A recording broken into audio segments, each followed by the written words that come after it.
So guys, once you're on Steam ROM Manager, you want to go to settings.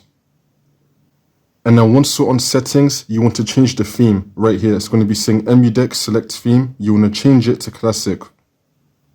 It should now look like this.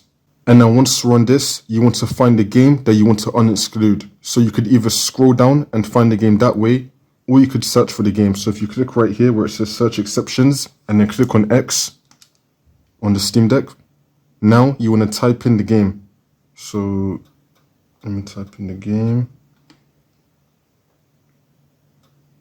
So yeah, here is the game that I want to un-exclude. So now once you find the game that you want to un-exclude, you want to turn off exclude title right here. Just turn this off.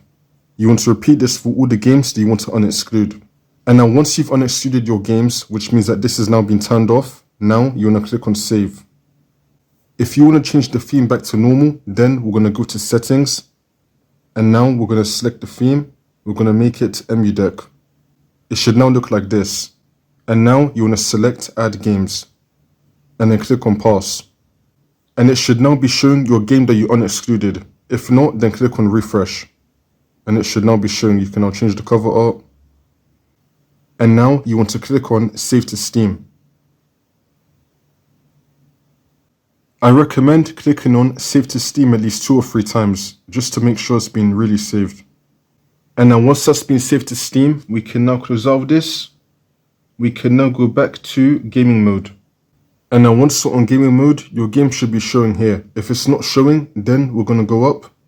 We're going to search. We're just going to find our game. So let me search for the game real quick. Here it is. Here's my game. I'm going to click on it.